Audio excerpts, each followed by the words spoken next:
It's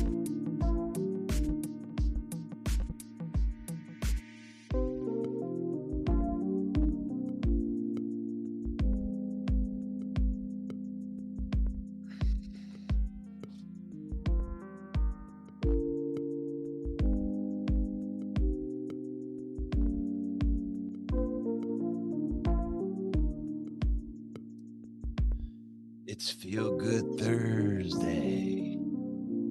It's football talk with Russell Wayne. Gonna get the thing started here in a little bit.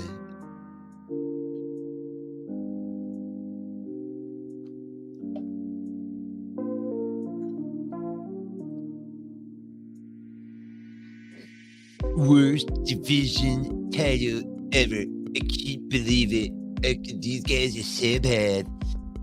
They could be 11-4, but it's like if they would listen to me, I could fix the Lions. I can fix them.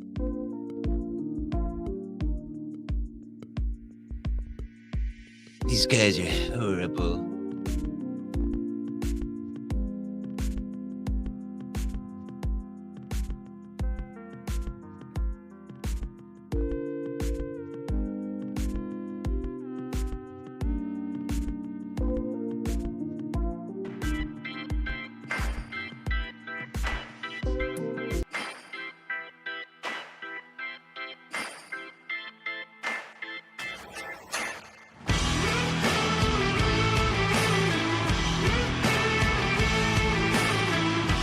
It's War Week, everybody. Feel Good Thursday.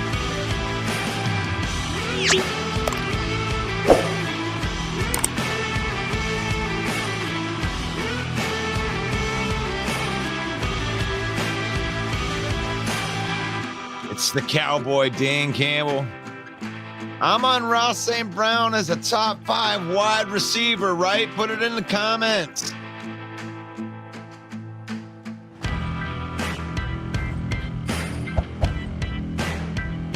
Some of you will never apologize. You'll never apologize to Aaron Glenn for fixing this defense.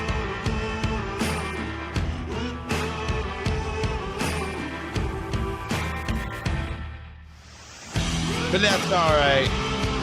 He has improved the defense.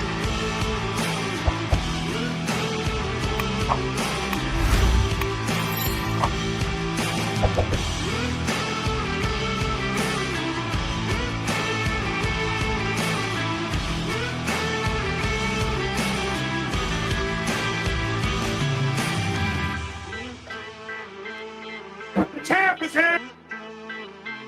The champ is here! The champ is here!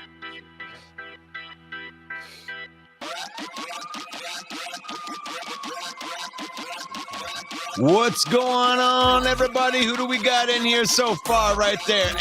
Yes, our Patreon, Fred Peterson, in there first. Good morning, sir. Good morning, Dwayne. What team you represent into the comments? We're hitting all the teams right here. It's Feel Good Thursday. What's up, Scotty Reno? What's going on, Dwayne? Single Dads Club, Gun Guy, Rob, Henry, Joy. Bear Down Mike's in the house. Oh.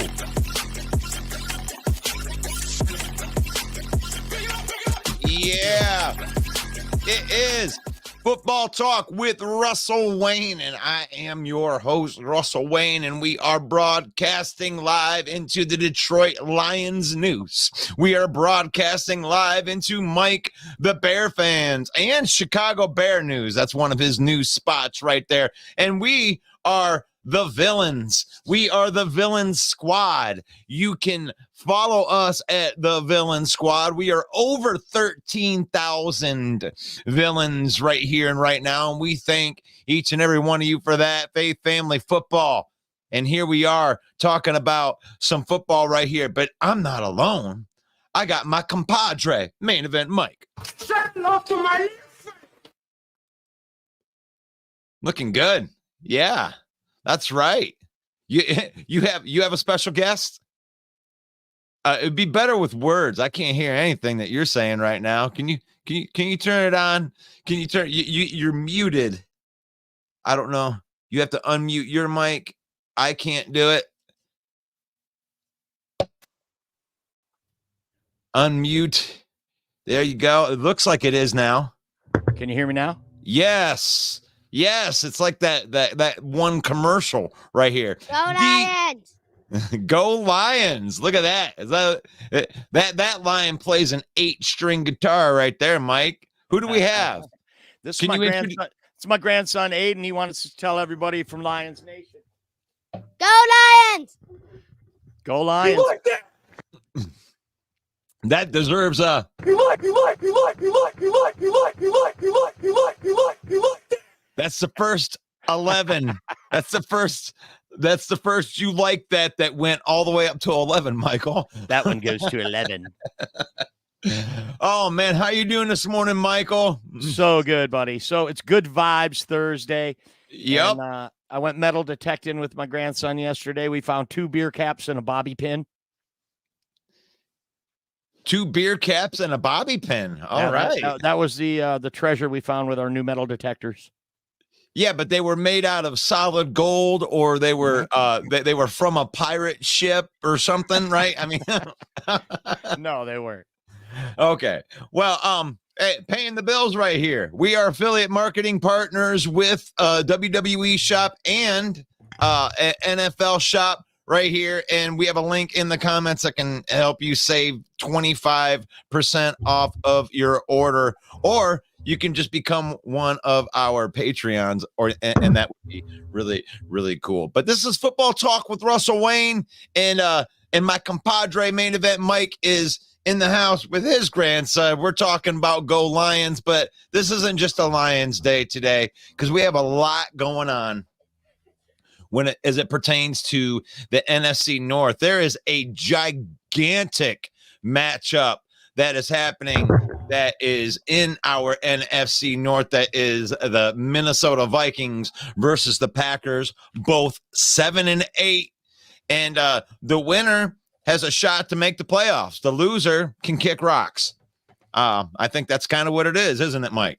That's exactly what it is. It's a do or die for both teams. Their playoff hopes are over if one of them loses.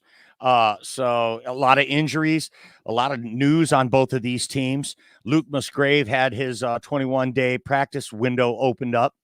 He had a lacerated kidney, Russ. They said it was a grade 4 laceration on a scale from 1 to 5. So that's a pretty major injury. He got home from the game. He went to the bathroom and he had blood in his urine. So he called the team doctor. He said, get to the ER right now. They ended up spending 2 nights in the hospital. And now he's coming back to play, 2.5 weeks later. He probably won't play this week against Minnesota, but they say he's looking good to play the following week after lacerating his kidney, Russ. Wow. And then they got Lavondre Campbell, their great linebacker, who's suffered injuries all year. He made a crappy post on Twitter, and the coach benched him for the week and put him on the inactive list just to help him get his body right. But it seems more like a punishment for social media posts. So the Packers in disarray right now. I know they won their last game against the worst team in the league, but the week before that they got blowed out by Baker Mayfield. So they're in a tailspin. Vikings suffer a horrible loss to the Lions at home to lose the division to the Lions. And they were injured up and down the roster, major injuries. TJ Hawkinson, torn ACL, out for the year. Jordan Addison left the game. Mekhi Blackman, the corner, out. I mean, both of these teams in bad shape. Oh, and I love that you put Justin Fields up right there, because here's the boogeyman coming out, JF1, who's got to play both of these teams, and he could really be a spoiler. He's got to play Green Bay last game of the year. So if Green Bay beats Minnesota, JF1 in line to try to keep the Packers out of the playoffs. Great storyline. Yeah, it is fantastic right there. And yeah, that Jair Alexander stuff is that's kind of disturbing, probably, if you're a Packer fan, especially going into this game right here. And the Vikings are really a a lot of Nick Mullins mistakes away from, even competing, maybe even beating the Lions in that game. I mean, really a lot of self-inflicted wounds when it came to it. And I was listening to somebody had talked about or interviewed Nick Mullins, and he thought he didn't play as bad as everybody thought that he did. And then I really started thinking about it and what they were asking him to do. They were asking him to throw the ball downfield to come back in the game over and over and over again. And some of those were picks, and some of those were long completions to Justin Jefferson and other guys. So, I don't know. What do you think about that, Mike? I think the Bears can like Rob Newsom says here, Bears can ruin the Packers' hope. Final game like we did last year, though. That would be awesome. Was that it? Yeah, well, what else you got? Well, the Vikings are playing the Vikings are playing the Packers this week, and it's a 7-8 team versus a 7-8 team. So what else do they have in nothing else in the comments? Yeah, we can move on. We got a lot in the comments, bro. We can say screw this topic. No, let's keep talking about it. I think this is War Week. This is a big topic. I mean, this has the Lions have won the division, let's face it, but either one of these teams could be our first round opponent if they win out. So I definitely think there's a lot to talk about here. We just got to get on it. I'm sidetracked over here by all the comments. We got a lot of new commenters in the chat as well. Got Scott Fitzgerald. Hey, I just saw where Caleb Williams sat out their bowl game and their backup balled out. So is it really Caleb or the surrounding cast? I think it's really Caleb, Scott. But that's a college football topic. We can talk about that at the end of the show. But thanks for the comment. Turner Burley says, good morning and happy Thursday to you. It's Good Vibes Thursday.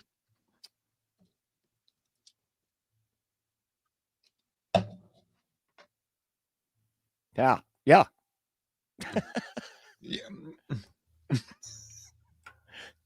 I need you to go out of here, buddy. You're creeping me out. Go on, I'll be out in a little while. Sorry about that.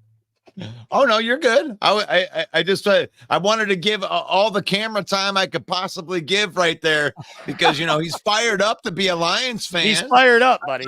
I mean that's a good thing. That's a good thing. And but this game right here is so big just for the bottom end of the NFC North. You do have Justin Fields coming in and creeping in here. And when I'm looking for topics for this show, I usually just put the Google on, and I want to know what the bulk of the people that are in the football world are talking about. So I Google Chicago, and everybody's just talking about what the future of Justin Fields is. And there's so much that is riding on what happens at the end of this season, because they got to play a team that's fighting to win the division in the Atlanta Falcons, which, if you're a Chicago Bear fan, you're like, shit, I wish I was in this division. So we could be competing for a division title right there. But no, this is a tough Atlanta team that is fighting for its life. And this is a big game for Justin Fields. If they can win this game, then I think the future of him being, the quarterback for the Chicago Bears next year is pretty good. I mean, if he can go in and play spoiler to not only the Atlanta Falcons, but like you said, you got to go play Green Bay in the last game of the season, and you could play spoiler to them too. How are you going to deny this guy? Right. Well, I love this comment by Bear Down Mike. It's a civil war in Chicago if JF1 stays or goes. Should I go now? And we have seen that. We've seen that this year. The fan base split right down the middle. Half of them want him gone. Half of them believe in him. So Definitely, I believe his teammates believe in him. They seem to rally around him, and he does seem like a really good leader for them. So that part of the game is good for Justin Fields. The completion percentage, though, that's a real problem. You're not going to get very far in this league at a 50% clip. The Bears are at home, though. They are at home against Atlanta, and they are a 3-point favorite. Yeah, you don't want to be throwing at a 50% clip, but from what I've watched with my own eyes, absolutely could make the playoffs. Oh, you cut out. Okay, that's why I'm interrupting over that. Yeah, we had a thing. I didn't hear what you just said. I don't know if anybody else just did. What I said were the Bears are at home. Can you hear me now? Yeah. Can you hear me? The Bears are at home, now. And they're a 3-point favorite. And if they can get past Atlanta and then beat Green Bay, they can make the playoffs. They need a few other teams to lose, but I have looked at that scenario, and it's not anything outlandish. So the Bears absolutely still alive in this playoff hunt. I mean, the chances they say are 1% or something, but when I looked at the scenario, that was all realistic. Seattle could lose, the Rams could lose. But for all of those teams to lose back, I mean, you're not just asking for Seattle and the Rams to lose. You're asking them to lose out. You're asking the Vikings to lose out. You're asking the Green Bay Packers to lose out. Like it's there. That's a 1% chance. That's a lot of asking. All right, guys, we got to win our games, and everybody else that is in contention needs to lose all of their games. Yeah, but this is the NFL. That believe me, that is a scenario that could happen. It's possible, but but the reason why it is a 1% chance is it's not probable that but if the Rams and the Seahawks lose out, I think Bear Down Mike's got it right here. If need Rams and Seahawks to lose out, if the Rams and Seahawks lose out, the Bears win out, and Green Bay and Minnesota, they obviously one of them is going to win that game, but then they lose the rest of their games. The Bears could be in. I would love to see that. That would be crazy. That would be crazy, and it would be an 8-9 team making it in. Kind of similar to us, man. I love that they have to play Green Bay last. I so love that they had to play Green Bay last, Mike. That feels so good knowing that, that they can go in and do the exact same thing in Green Bay. But I don't think Green Bay is going to win this weekend. I think Justin Jefferson's too damn good. And he's going to. I've said before, and I'll say it again. I think Ryan Poles has to draft a quarterback with the first pick that they have in the draft. They need to pick a quarterback. I don't see any way around it. I mean, even if you believe in Justin Fields, if the fan base wants Justin Fields, Ryan Poles needs to draft a QB. I mean, I'll eat my hat if they don't come out of this draft with a QB, even if it's in the later rounds, because he's got to cement his legacy as the GM. Everyone knows that President Kevin Warren's the one that really calls the shots in Chicago. It's not like Detroit where Brad Holmes has autonomy to make decisions any way he sees fit. Ryan Poles has to answer to Kevin Warren on every decision that he makes. And I just don't see a scenario where he doesn't come out of this with a quarterback to save his own job. Right. I feel you, man. And I feel you, but I watched Justin Fields this year, and you can see that he's starting to work his play to run, when he's breaking the pocket, where it was, 95% of the time he's going to run. He's actually dumping the ball and playing linebackers to come up on him and dumping the ball over their head and getting it into, Cole Kmet's hands, DJ Moore's hands. So he's getting better in that way. I don't know if he's better enough that you would want to make him your franchise quarterback. But like I've said 100 times on this show, he needs to be a below average passer and he'll be dangerous because he's so dangerous with his legs that he just needs to be more of a threat than a wildcat guy, really. Mm-hmm. If he can complete 15 to 20 passes with accuracy in a game with his run threat and he plays it well, I mean, he's Michael Vick 2.0. throw the ball. I know he can throw the ball 60 yards in the air. I know he's got a cannon. You know, get this man a legitimate jump ball deep threat and let him chuck it down the field. And then you can see what Justin Fields will do. Yeah, right? but we saw that with Nick Mullins at the end of the game last week. So I mean, I'm sorry that doesn't add up to a winning Super Bowl recipe for me. You got to have a good completion percent. You got to be a quarterback that can carve you up when you want to play zone. They can carve you up if you bring the blitz too much. If you put too many men in the box, they're going to carve you up. Justin Fields is not that guy. Every team dares him to beat him with his arm, and he doesn't. But he is the guy that when you send the blitz, he'll shake the blitz, move to the outside of the pocket. If he can become a guy that with a wide open guy running over the middle of the field because you just juke the blitzer guy that was going to be covering that guy, if he can get it to that guy because he's so athletic that he can make a move on a blitzer that no other quarterbacks can do, then he's going to have. You can't make that a game plan, Russ. You can't make it a game plan, but that's what you have. That's what Justin Fields is. Right. You have a quarterback that you can't execute a game plan. Yeah. Your game plan has to be based around his strengths. You trying to make Justin Fields a pocket passer? If you want to lose all your games, he's not Jared. He ain't Jared Goff. He ain't Jared Goff. He's not going to be able to sit back there and sling it 50 times in a game and win. No, he's RG3. If Justin Fields is throwing the ball 50 times, you lost that game. You lost the game.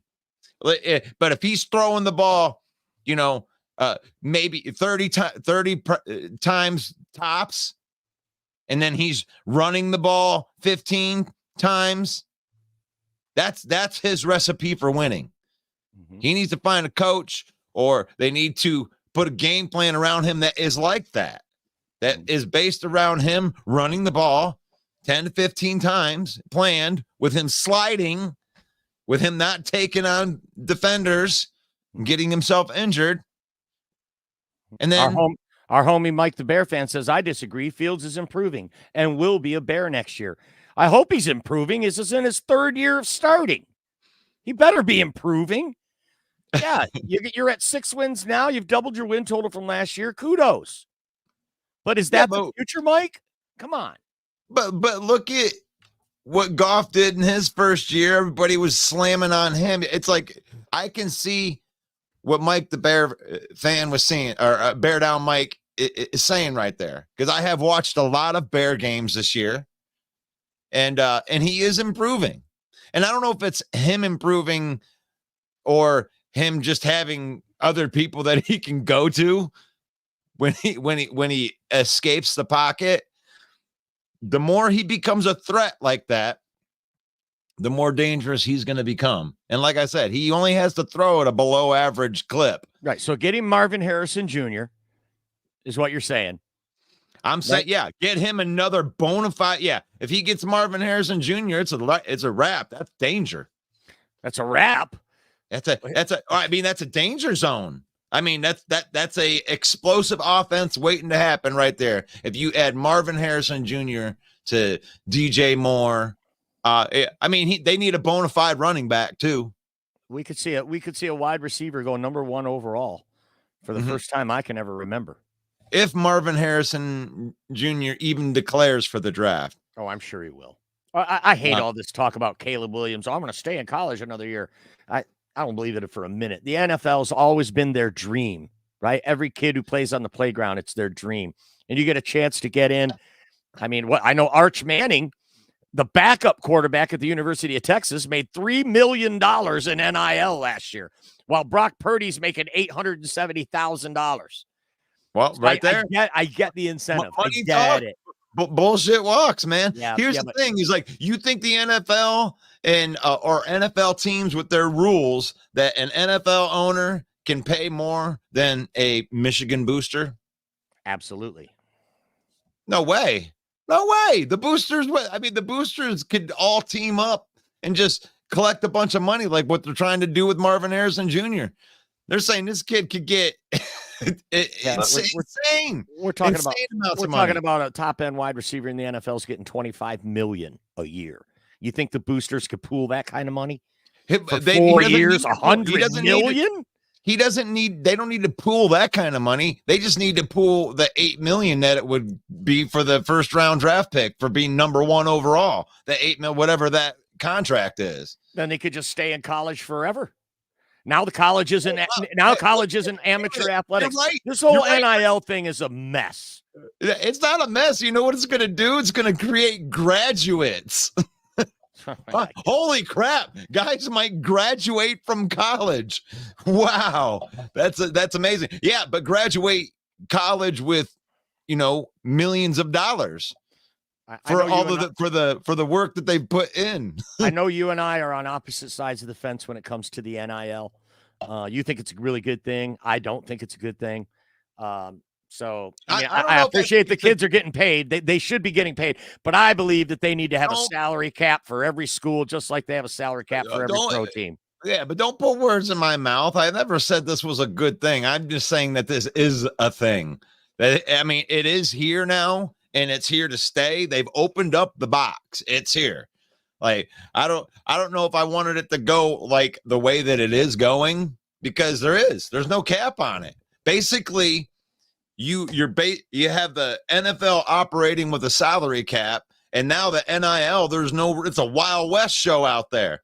They could pay the kid $100 million a year. There's nothing to stop the boosters just from collecting the money to get the best players to come to their school. There's nothing is stopping that from happening right now. Right. They're going to have to put some sanctions, some rules in place that curb that ability.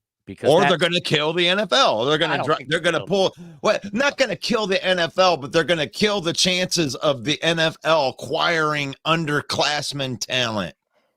Yeah, well, why wouldn't you stay if you're Marvin Harrison Jr. if you could just like have an unlimited fund of how much money he can make playing at Ohio State for one more year? I mean, you think that Ohio State boosters don't have no money? You couldn't pay me $100 million to live in Ohio. I mean, I can't. I don't know what to tell you right there, man. Ohio, I don't know. So we have Cedar Point. A lot of the comments Russia said the Bears just don't have a chance for the playoffs, is what most of the commenters are thinking. Even the Bear fans know it's a long shot. But the real story here is the Packers playing the Vikings this week, and the Lions playing the Cowboys. These are the teams that are in contention, serious contention for this division. Like we said, the Bears need all the stars to align for it to happen, and we probably spent way too much time on it. And that's all right. I wanted to make sure that because we did have a Lions talk gush fest yesterday where it was nothing. The champ is here. The champ is here. Yeah, I don't want to get into all that again. We're waving it. We're waving it, but we're on to bigger and better things, man. This is the revenge tour right here. Like, Jared Goff is going to try to avenge, the ghost of whatever SOL is right here. He wasn't even part of this robbery that took place in the playoffs before, but this is going to be kind of a thing here. I mean, if the Lions can go down to Dallas and beat this team that's undefeated at home, are they going to push the goalpost again? What if the Lions go down there and put a beat down on these Dallas Cowboys? Because nobody's talking about how that could happen. Everybody's like, the Lions are going to run into here comes Dak Prescott. They're going to show the Lions that they're just a bunch of kiddies. And it's like, what happens if you're wrong? What happens if the Lions dominate the line of scrimmage? Because that's a fast defense. So we got some big houses. We got some big houses on the offensive line that like to run downhill. So what if they're just able to run downhill? What if Micah Parsons tries to rush the quarterback and he runs into Penei Sewell, who just wants to go the other way? Get out the way, Mr. Parsons. I didn't watch the Cowboys-Dolphins game, but I hear that Micah Parsons was held on almost every play, kind of like Hutch, right? And then our good friend Ken Fisher comes in the comments and says, Micah Parsons on ESPN's First Take crying to the media how often that he's being held. What about our man Hutch in Detroit? Wouldn't surprise me. The refs are going to favor the Cowboys when it comes to that this weekend. So with all the crying and all the internet hoopla about how he was held, I believe exactly what Ken is saying there. The Lions offensive line is going to be that's Micah Parsons right now. The Lions offensive line is going to be under the microscope for holding penalties. So you got to watch out for that. Yeah. And the thing is, it's like, I think that we're a bad matchup for him. Like when we have our offensive line fully intact and we have God, there's weapons all over the place. I swear Jared Goff threw a pass to 8 different receivers in the last game. You have no idea where we're coming from. Like we're a different breed when it comes to facing these, elite defenses like, Brian Flores. It's like our offense just is built to carve up any defense. We quick release the ball, like if we're playing the San Francisco 49ers, we're playing to move them off of the line of scrimmage, and we're playing to get rid of the ball quick. Gonna let Nick Bosa rush after you, get rid of the damn ball. Lions need to establish the run. They need to establish the run, and we know that Dallas is soft in the middle. That we saw what Buffalo Bills did to them, racking up all that yardage, and get that run game established. And then the master of the play action, Jared Goff, burn them over the top. The question is, can our defense stop Dak Prescott, this high-powered offense? They're one of the highest scoring teams all year. Their offense is ranked in the top 5 consistently since week 1. Even when they have a bad game, they're still putting up 18, 19 points a game average, even in their losses. So there's a high-powered offense, and the Lions, obviously our deficiencies are on defense. That's going to be the real intriguing matchup in this game. Can the Lions slow down Dak in the offense enough for Detroit to outscore them? What's the best way to do that? Run the ball, keep Dak off the field. That's what we got to do. We got some really great comments in here. Russ, you want me to go through them, or you want to go ahead and absolutely? Yep. Go through them. Go through them. All right. I got one here from Clint. Clint says, we haven't beat Dallas since 2013, haven't beat them at home since 11, but I think it's our time. This would be the best time, Clint. We need this one. I know we don't need it to win our division, and I know number 1 seed is still alive. We need this to prove we can beat a good team, a borderline elite team in the Dallas Cowboys. Seattle Seahawks beat us. Ravens beat us. Those are the 2 best teams we faced all year, and they beat us. So we need to prove this to ourselves and our fan base that we could beat a good team. We really need this Dallas win, not for the win column, but for the morale going into the playoffs. Now we need to get healthy. I believe that wholeheartedly, that they're going to put the whole roster that we're going to put together for this is going to be based off of long-term. It's going to be based off of getting into the playoffs with that first game being healthy. And I want to see them do that. And I don't know. I mean, I'm not going to call any more games must wins anymore, because they've already exceeded all of the expectations for the whole year. They have the 3 seed on lock, and they're going to be going for a 2 seed. Now they're playing for a higher seed. The next goal, the next objective is there. Now we want a higher seed, and they're going to be playing hard to get that. But if they lose the game, I'm not going to derail my confidence unless it's like a beatdown. I mean, if they kick our ass, it's going to be humbling. But if it's a good, hard fought game and they come off on the wrong side, I'm not going to crucify this Lions team who's already overachieved. Yeah, I'm not going to crucify him either, but the fan base will. But you think, though? I mean, this win is going to be going to be a benchmark if we win this game. Yeah, if we win this game, then that's that is a giant tall glass of shut the F up. That's here. You could go ahead and here. We got a great comment here from Paul Peters. Let's talk about the elephant in the room. Has Jordan Love is a top 10 QB and Jared Goff is not? Jordan Love is a top 10 QB and What was that again? You Paul took Peters. it down. Paul Peters says, No, let's talk about the elephant in the room. Has Jordan Love as a top 10 QB and Jared Goff is not? Do you believe in that? No, I think they're both. I think that they're both playing at that level right now. If you look at the stats, though, Jordan Love is not a top 10 quarterback. The rankings, he's not. And Jared Goff is. So I get what you're saying there. But hey, we're going to talk about these Packers, though. We are going to talk about these Packers. You don't worry about that. Oh, here you go. He says Love is ranked 10, Goff is ranked 11. Good call out. Okay. It's close, and really, if you break down the last games of Love,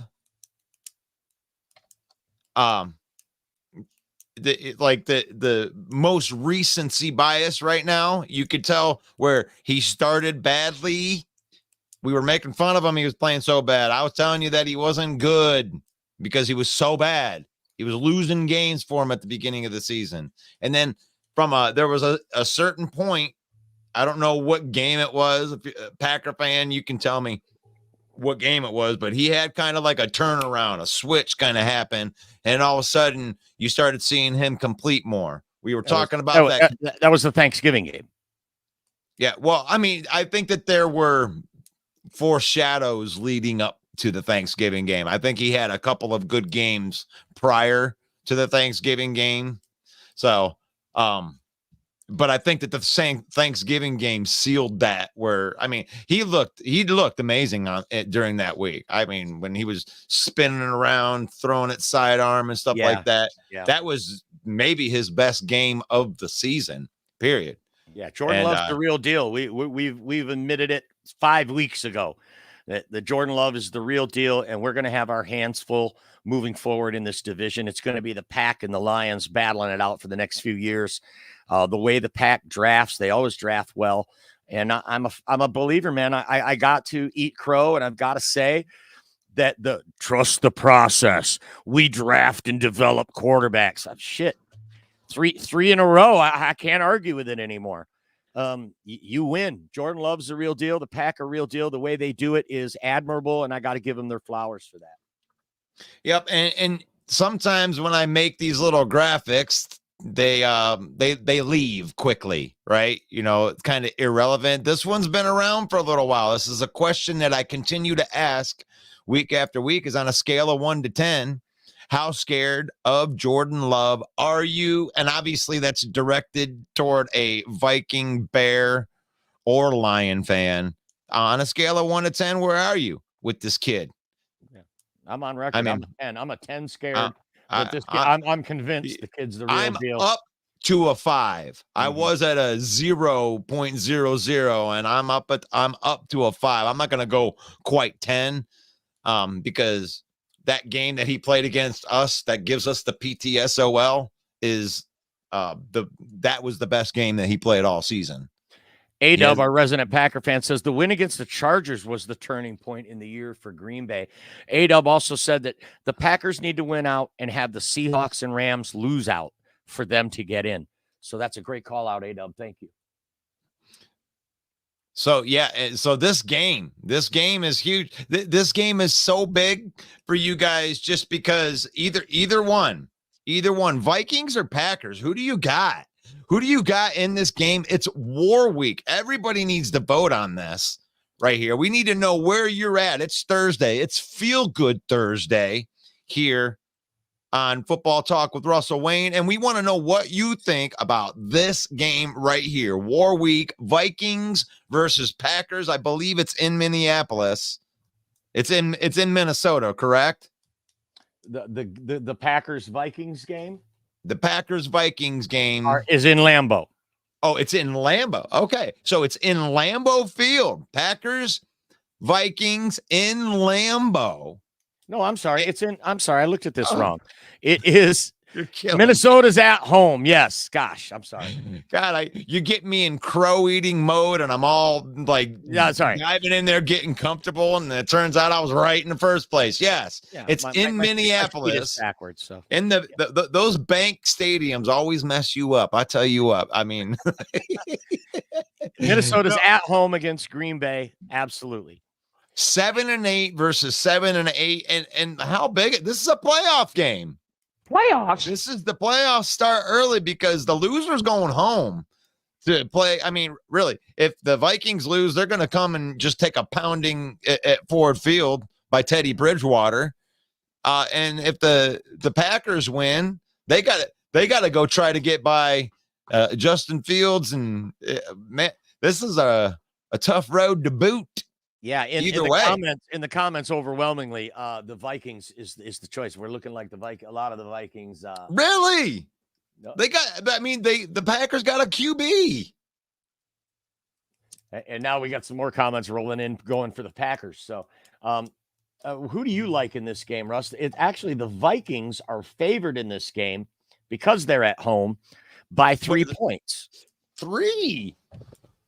Well, man, I would definitely take the Packers and the points on the spread because, I mean, if it does go down, I think it's going to be a little bit closer than that, wouldn't you think? I mean, but I think the Packers would win this game. I mean, they got a QB. I like the Packers and the points in this game myself.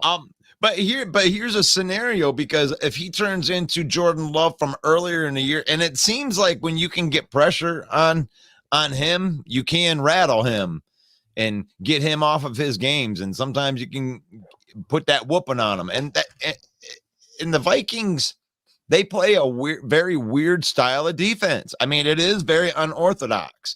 If we didn't have such good offensive linemen and guys that could block out into space, we would have had a lot more trouble offensively against that defense. That is a good Minnesota Vikings defense, and I could see them frustrating a young starting quarterback like Jordan Love. But we'll see. We'll see how it pans out. But I think that Green Bay would win this game because they got a QB. A-Dubs thinks that if the Packers do lose, it'll be because of the defense, which has been struggling for the last 3 games. That's a great call out. And then Bear Down Mike says Jair suspended, so give me the Vikings, and that's a good call out. So Jair Alexander, if you don't know, he bum rushed the coin toss in the last game, and instead of saying we would defer, he said we want to be on defense. Not the same as deferring, by the way, in the intricacies of the rules. So it almost cost the Packers. And now he's been suspended. Your best secondary player, you self-imposed a suspension on him for 1 game against Justin Jefferson. Bummer that Jair's not going to be in there against the best wide receiver in the league. And you're fighting to make the playoffs. Bad timing, bad decision. I bet you're missing Rasul Douglas now, who's balling out for Buffalo. But Jair's been gone anyway, so it's going to be business as usual for the Packers. They've been functioning without Jair Alexander. So, and if they self-imposed a suspension, maybe they think that their young cornerbacks is what they want to work with, and that's a sign right there that they ain't going to continue to pay Jair. I mean, you self-imposed a suspension on your best cornerback in the biggest game of the year. Yeah, that is telling me that Jair Alexander won't be a Packer next year. Henry says, I'm not convinced on Jordan Love just yet. Almost lost to Carolina. Well, that's a scrappy Carolina team that fired their coach, and they were at home, and the Pack was able to win the game. So this is the NFL. It's not a pillow fight. And he come out with a victory. So, hey. Look at you. You can't knock him for love. You can give some love to I think they're out in the car. To Jordan Love? You can give some love to Jordan Love. You can give some love to Jordan Love. But that's a scrappy team right there when it comes to the Minnesota Vikings. I really like what Brian Flores does schematically, and if Aaron Glenn was smart, he would steal a couple of the ideas. And I saw a couple looks that are resembling that type of. A lot of the other teams are starting to stack the line of scrimmage, and then all of a sudden back off. I like. Go ahead. Sorry. And yeah, that's what I'm just talking about the defense, but you're going to change. We're talking about QBs. All right, Rob. Go ahead. Sorry, I put up the wrong one. Here it is, because I know that you have a rebuttal from Matt LaFleur on this one, don't you? Brian says Matt LaFleur looks like a whiny little boy. What do you got to say about that, Matt LaFleur? Matt LaFleur? Okay.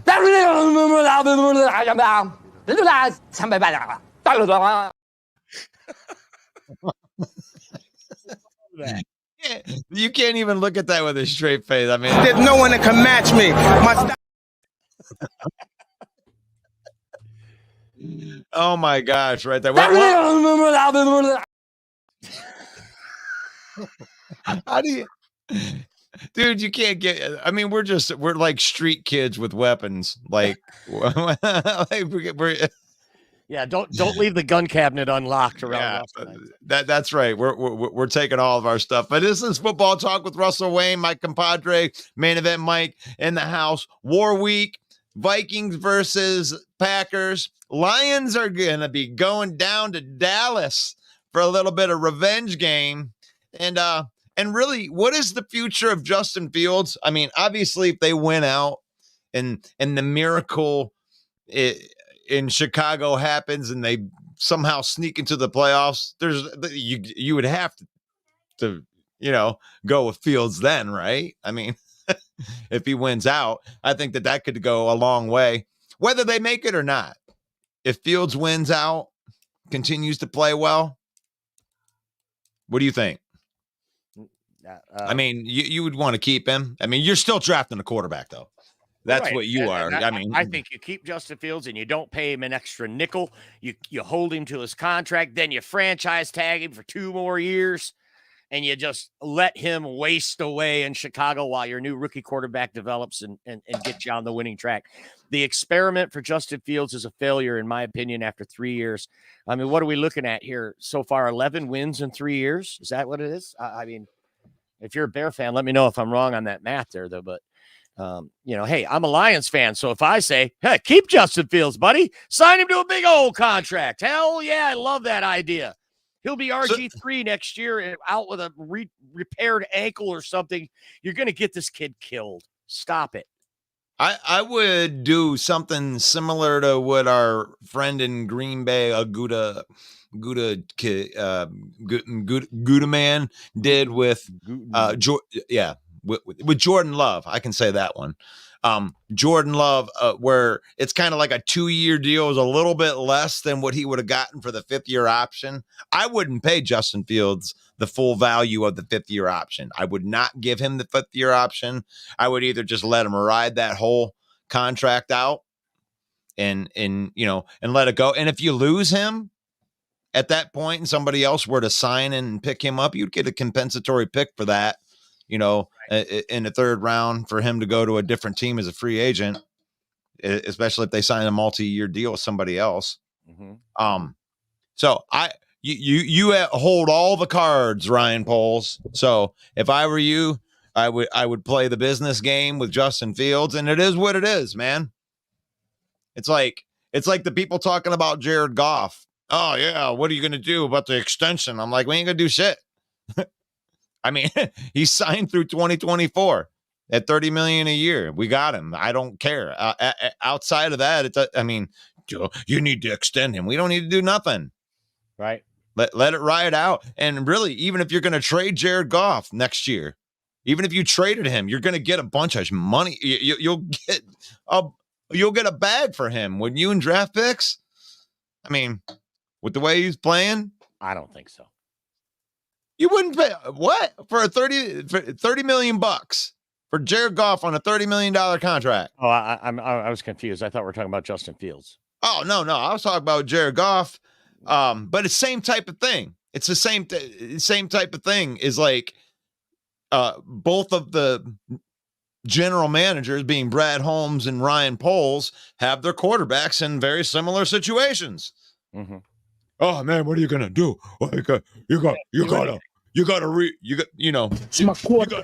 extend Justin Fields. You gotta make a decision. No, you don't. Play it. Play the contract out, right? Mm-hmm. I mean, he's the same year as Penei Sewell, right? Mm-hmm. Justin Fields. I mean, it's like, there you go. It's like get your 5th year on. It's only his 4th year. You don't have to do nothing. Draft a quarterback, just like Mike says. You don't have to do nothing with Fields. You're watching Football Talk with Russell Wayne, part of the Main Event 365 network. Be sure to subscribe to our YouTube channel at Main Event 365. Be sure to follow us on Facebook, Lions Villain Squad. Also, Russell Wayne Metler at Main Event Mike on all social media platforms as well. It's War Week, of course, and we got a lot of people in the comments, Russ, talking about this Packers-Minnesota game. Mike Fisher says, Packers have a QB, yeah, but Minnesota has a defense, and that can't be understated. The defensive woes for the Packers have been continuing. I mean, they just gave up 30 points to the Carolina Packers, and all these Packer fans are talking about is get rid of Joe Barry. Get rid of the defensive coordinator. Bear Down Mike says, Packers are sick of Joe Barry. And A-Dub says that's been a thing all year. They want Joe Barry gone. So the question I want to throw back at that, and this isn't my opinion here. This is just the other side of this. What if you're wrong on Joe Barry? What if Joe Barry's the good one and Gutekunst is actually not finding you guys the talented enough players to put into the scheme, and you think because you're spending high draft picks that it's that they should be doing better? But what if Joe Barry isn't getting the talent that he needs for him schematically? Is there any chance of that? Or are you guys just like 100% convinced that it's just Joe Barry? Get him out of there. We got a bunch of 1st-round draft picks on the defense. Let's go. Well, it's kind of similar to the fire Aaron Glenn narrative, right? A lot of these people with the fire Aaron Glenn narrative are saying that the player personnel that we have doesn't fit the scheme. We don't have players for a 4-2-5. We have players for a 3-4. That's where their strengths are. So these Packer fans are 100% convinced that it's Joe Barry and that it's not the players. And that's based on the things they do on the field. And they put a microscope over it, just like all the Lions fans do. Right. And believe me, it's going to fall on the coordinator no matter who's on the roster. I mean, I'm sure that giving up 30 points to the worst offense in the NFL doesn't help your case when it comes to that. But I feel them on the Joe Barry thing. You have to ask the question. It's the same thing with Aaron Glenn. I hate it because I don't believe in it. Like, I think he is improving the defense, but I mean, it could be right. It could be right. That there's a lot of people that says he's trying to fit a square peg into a round hole with the defense. But I don't know. He's cross training a lot of dudes, and I think Iffy Melifonwu coming through and showing that square peg fit in that round hole. There is some evidence to him cross training these people like that. I don't know. There is some players that are coming out that Brad Holmes drafted. He was 0-16. The DC said, enough said. What? Joe Barry was the defensive coordinator for the Detroit Lions in the 2008 0-16 season, is what Steve is saying. The guy was the defensive coordinator of an 0-16 team. Why is he even in Green Bay? Why is he even the defensive coordinator in Green Bay? That's what he's saying. For one, that was a long time ago, and I remember who the head coach of that team was, Mr. One Rod Marinelli, who didn't get any more coaching jobs after that because he found out that teaching pad level was one of the things, but it can't be the only thing. It looks like A-Dub here is responding to your call out of perhaps it's the personnel.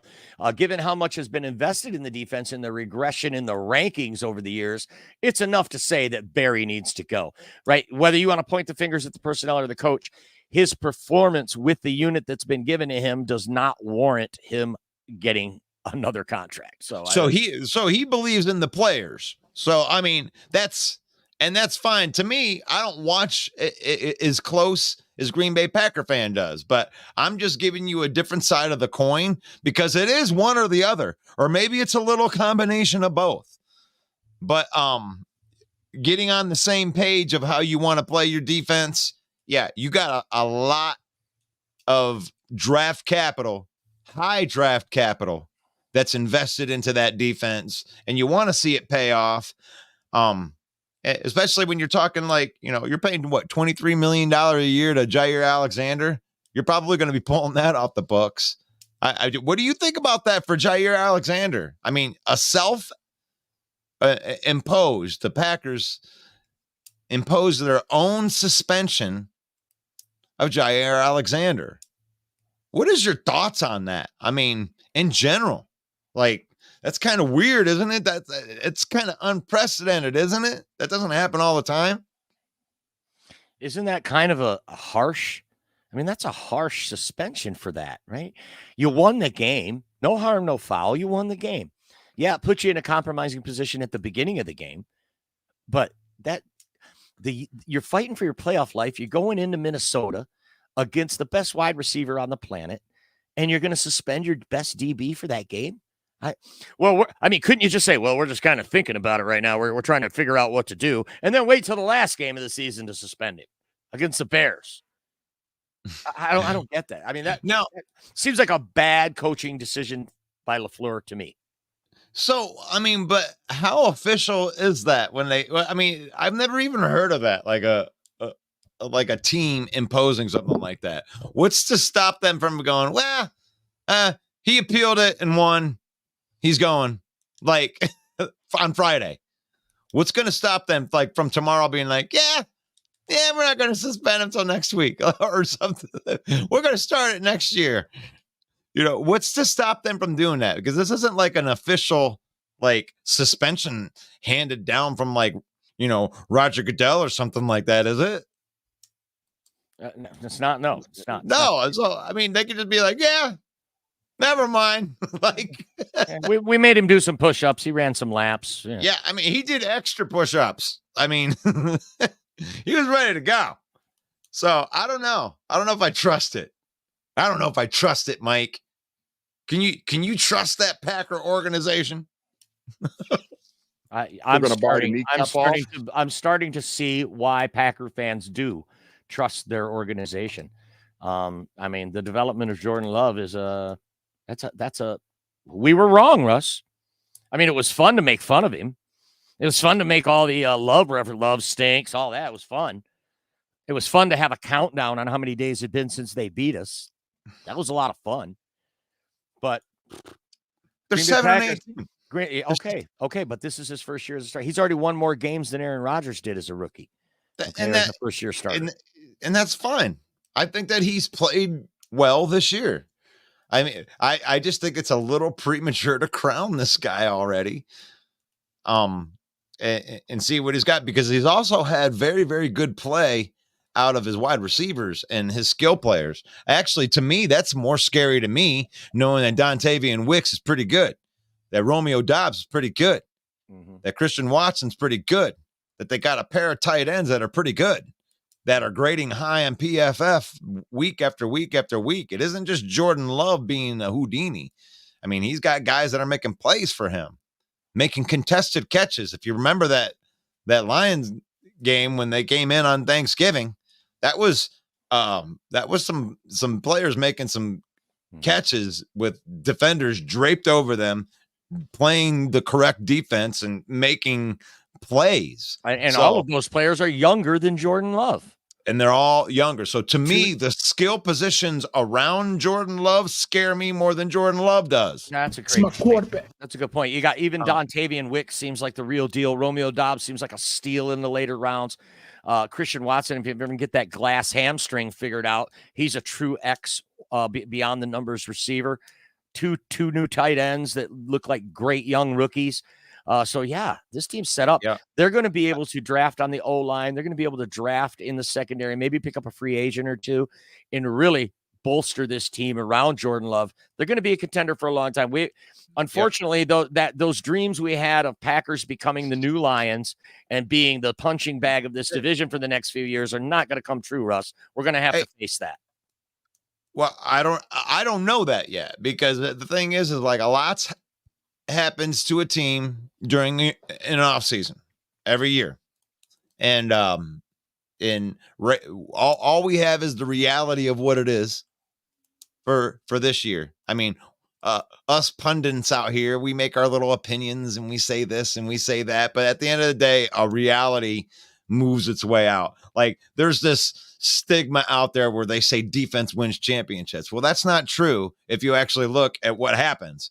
You know, the Kansas City Chiefs don't ball out on defense. What do? No, they have a $500 million quarterback and they score a shitload of points and then they win a Super Bowl. It's just these things that are out there that you put out there and all of a sudden reality sets in. So we don't know what's going to be there for a future. If I was a Packer fan, I would feel very optimistic because you can invest into an offensive line. You definitely need help up along your offensive line for the future.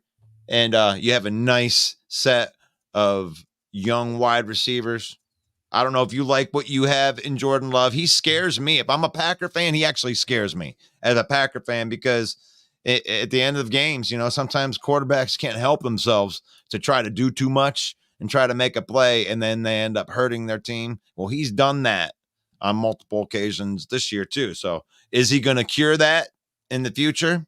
Yeah, maybe play experience. That'll help him move forward, but I would feel good. As a Viking fan, I would feel like weird optimistic because you had to have felt the way that I did at the beginning of the season because we didn't get much pushback outside of a couple people like Sarah that were gung-ho about their team being good.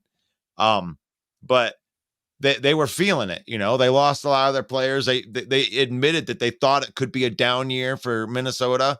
So you have to admit that they overachieved this year, especially on defense. Oh my gosh, the 32nd ranked defense. By getting rid of all of your good players, Brian Flores came in and made it a top 10 defense. That's impressive. Ivan Pace Jr.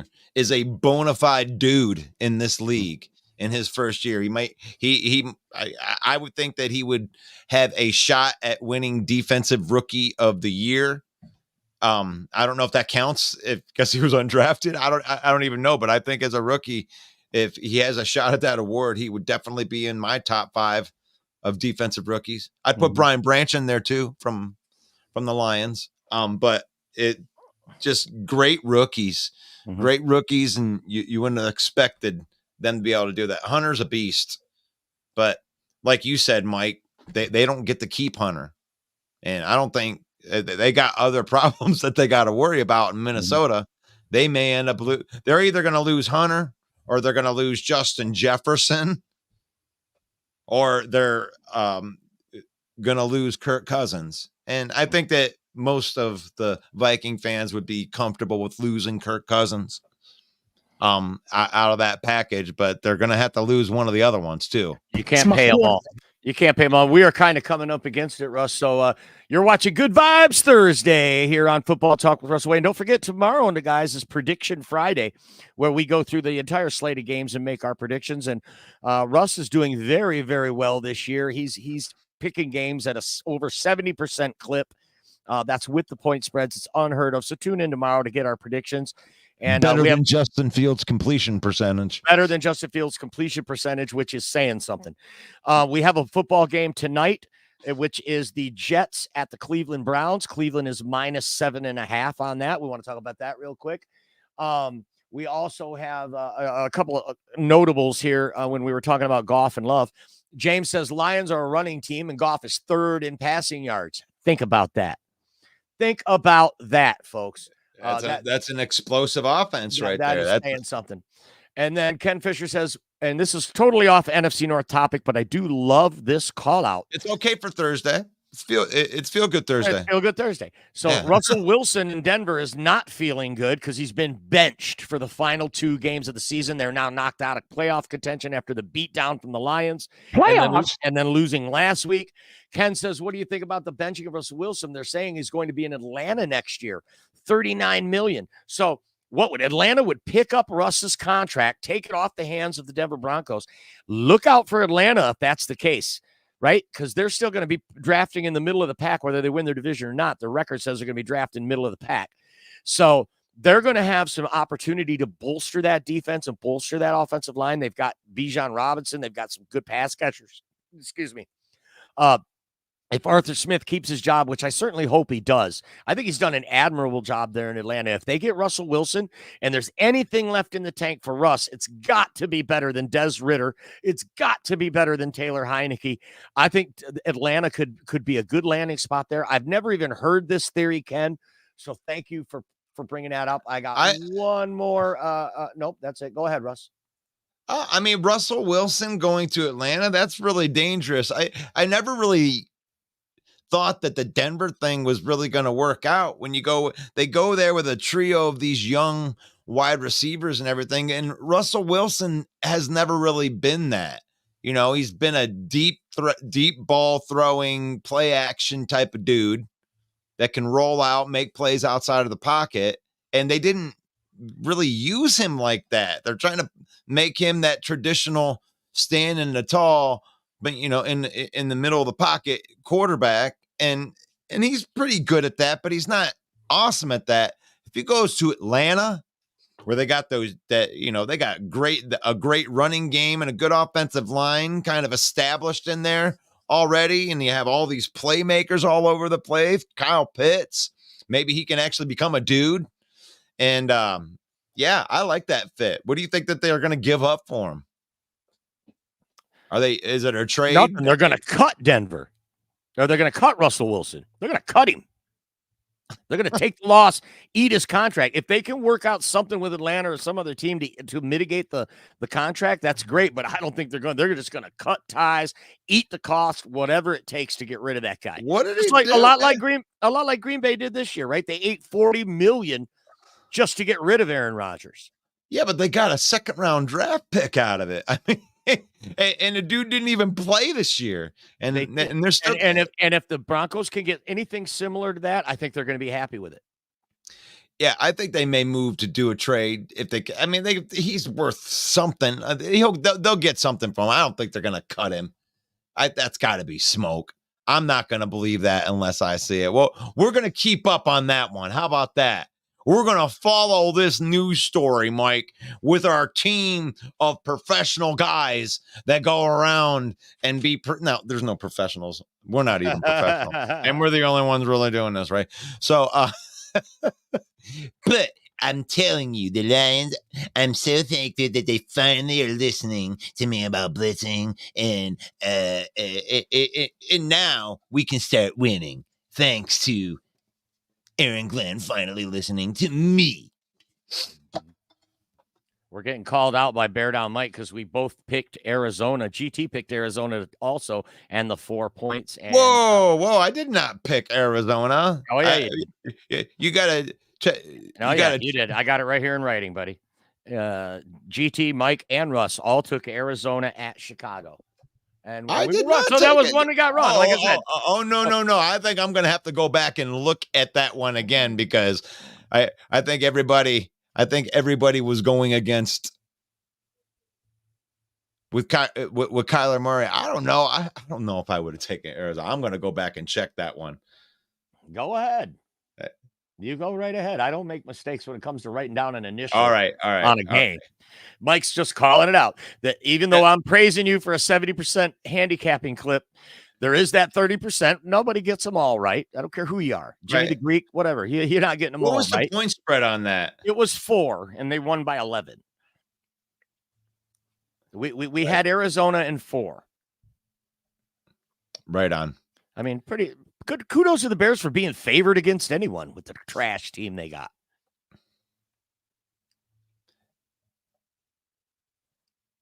All right. Sarah says you took what the paper says you took, Russ. That's right. That's true.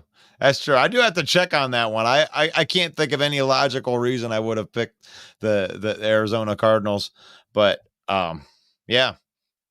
I have no idea. Maybe it was just a hate. Maybe it was a hate bet because you guys burnt me last week when I took you.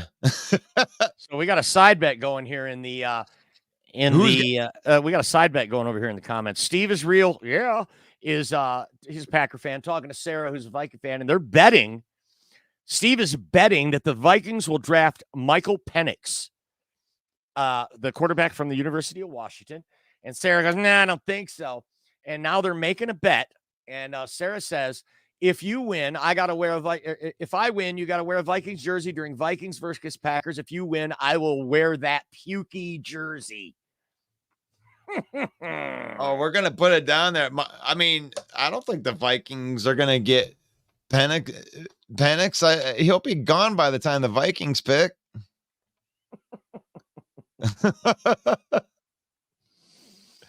Hey, and it's funny because Sarah doesn't even want him, but like,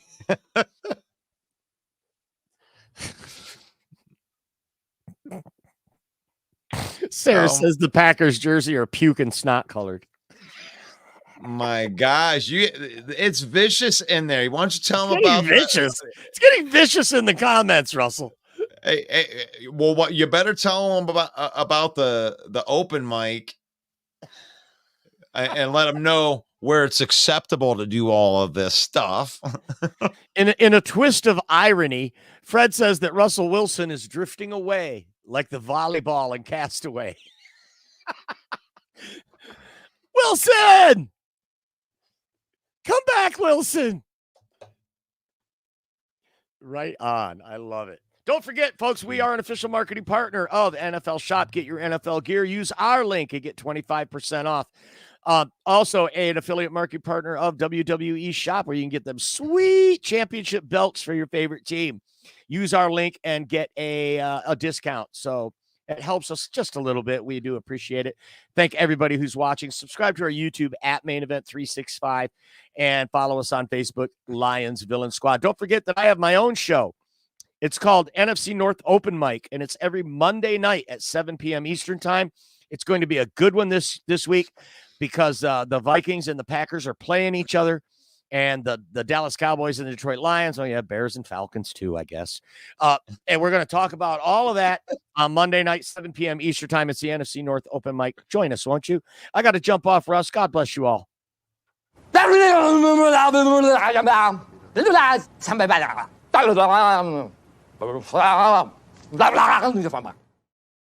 All right, that's a Main Event Mike right there. He is our fearless leader, our fearless host of NFC North Open Mic. That's on Mondays. And yeah, we are going to have some stuff to talk about here. Let me get that off of there. How scared of you are you of Matt Stafford eliminating the Lions from the playoffs on a scale of 1 to 10?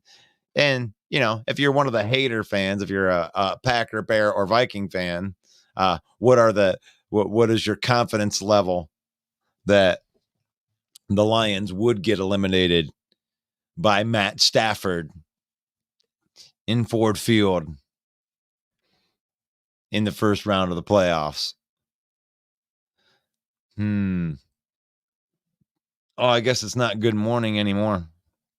But going through this week, football talk with Russell Wayne, faith, family, and football. We say we start with faith.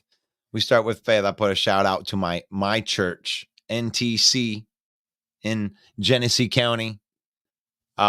We believe in outreach, man.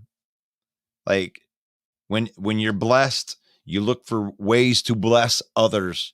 And I have a link in our description to what we're doing, constantly doing outreach. For Thanksgiving, we gave away 400 turkeys to the community. And then we had an angel tree. We bought gifts for the people who signed up, needy children with families that signed up with our church. We gave them almost 100 families Christmases this year that wouldn't have been able to have Christmas for their kids. So serving the community is the most important thing. That's why faith is first. Family and football, well, that's easy.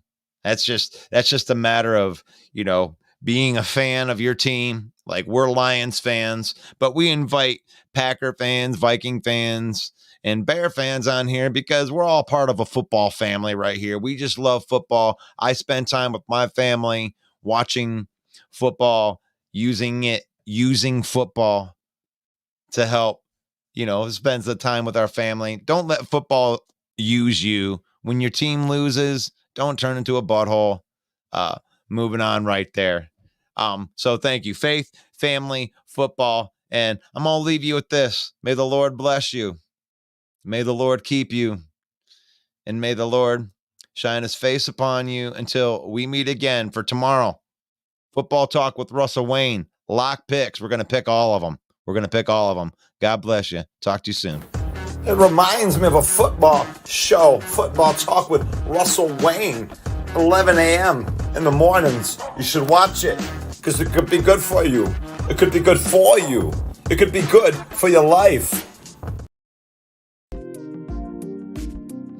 Ooh, thank you, everybody, for watching. This is the last call for the ones that wanted to continue, wanted to stick around, continue watching Football Talk with Russell Wayne. This is the last call. Last call. How you feeling out there? Let's look at these comments. Let's look. Steve. I'm glad that you guys are still there. Rebecca's still in the house. Steve's still in the house. Sarah still in the house. Taylor. What's up, Taylor? What's going on? Taylor's still in the house. Bear Down Mike is still in the house. John all day. JR John, he's still in the house. Yeah. Who do you got? I think the Packers are going to win. I could be wrong. I'm wrong on a lot of this stuff. I don't know how I'm going to work the point spread yet. Because I got to put it in writing.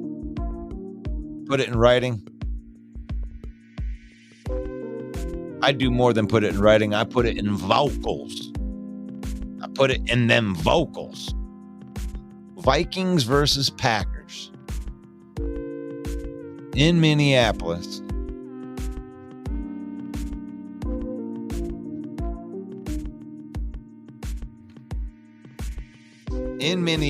Gosh, there's so many interesting dynamics to this game. To me, it's funny that someone would look at the Jair Alexander thing as a negative, because that defense was pretty good with Valentine and Nixon playing DB. The young guys stepped up when it came to that defense. They won games without Jair Alexander.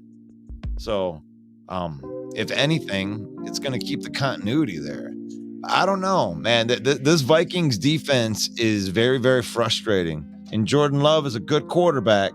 He's played well this year, but that is a very good, confusing defense that the Minnesota Vikings have. It's so unique. It's so cool. It's like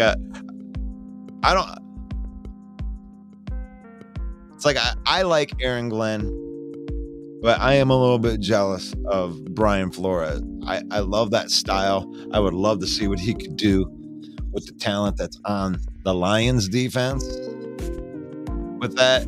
And I think that's going to be a dangerous defense going forward with Brian Flores if he doesn't get a head coaching job somewhere, because that's pretty cool. So one thing about the Vikings defense is they are number one in the NFL in jailbreak blitzes. Number one in the NFL. Jailbreak blitzes. They send them all, right? Well, how can you win like that? You can't win like that because then you could just beat the blitz. Well, they also lead the NFL in max coverage, meaning only sending 3. So they line all these guys up on the line, and they threaten all of them. When they hike the ball, then what happens. But all those guys go to defend their spots. It's crazy. It's crazy. And the Lions were able to do well against it, but you couldn't use our recipe. I mean, our recipe is, hey, have elite offensive linemen that can block in space. Have elite playmaking wide receivers that can block in space. You can't all have that. And that's what the Lions did, is they just blocked. They executed well on offense. That offense is lethal. But Green Bay's not got it like that. Not offensively.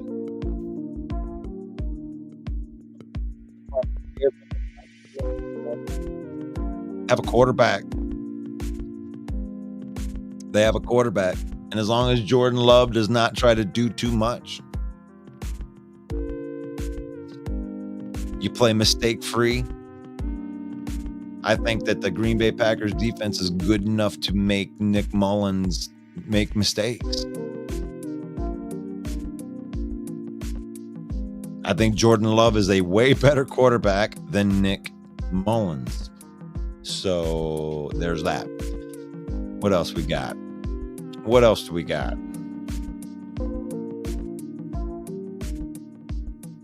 I mean, do the Lions have a chance in this game? The Cowboys are undefeated at home. The slide says it all. Look at that. Look at that. That slide. They're undefeated at home. It's a different game. They struggle on the road. But here's the thing. They struggled in Miami. And they're struggling against teams that are running a football against them. The ones that just, you want to take that quick defense and run right at it. They're having success. Well, that's Miami. Oh, that's the Buffalo Bills. You're just the Lions. You have an awesome offense. You have an awesome offense. And an awesome run game. We're going to have 2 1,000-yard running backs. God, we were happy to get one last year. Jamal Williams. This year got both of them. Both of them are going to get 1,000. And I hope they both go over 1,000 in this next game. So I don't have to listen to, well, yeah, it's because you have one more game. They do it in 16 games and you can all shut up. Yep. Jahmyr Gibbs and David Montgomery are right there. Right there. Both of them are in striking distance, going over 1,000 yards in this next game. It's not unheard of. Let's see where that's at. Jahmyr Gibbs. There you are. Stats. Let's go. Let's look. Stats. Where you at, brother? Let's see. You are mine. That's my running back right there. 872 yards right now. That might be a tall order. Ask him to get over 100. But, it's not impossible. He's been over 100.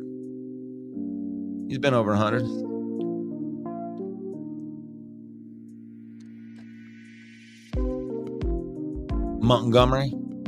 Let's see, Montgomery. Right now, Montgomery is at 910 yards. They could go over. I think it's very comfortable to think that they could go over, in the full 17. And that's still impressive. I don't care. Having 2 1,000-yard rushers and a quarterback that's going to pass over 4,000, that is an offense, brothers and sisters. That is an offense right there. The Cowboys got a pretty good offense too, especially at home. Do you think they can slow down that offense? Do you think the Lions can slow down that Cowboys offense. CeeDee Lamb, we're gonna get some guys back. I'm pretty sure that we're gonna have CD Deuce. I hate that name. No disrespect, CD Deuce. I just don't like what other people say about it. Talk about my Lions. Talking about my Lions. Got a home playoff game. Win the division. The tap is here. Win the division for the first time in 30 years.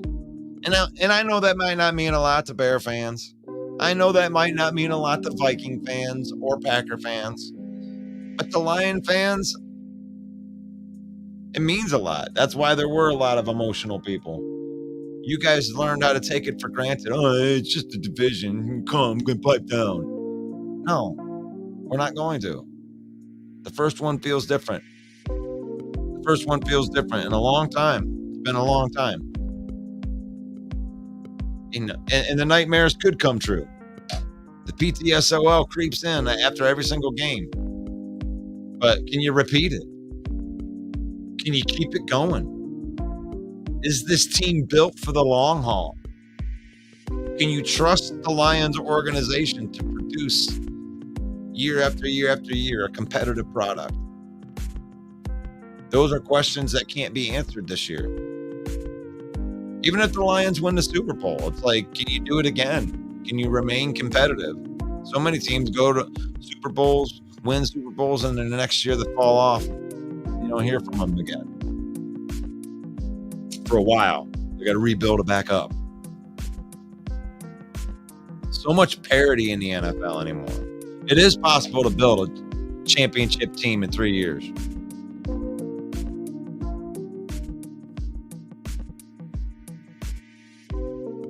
Shoot, the Cincinnati Bengals did it in 2. Now, a lot of people would argue that the foundation of that team was built years prior. That's fine. Here's an ongoing question that we have here on the show. And if you're still watching, there you go. Which team in the North is set up best for the future? It's just what we're talking about. That's what we're talking about.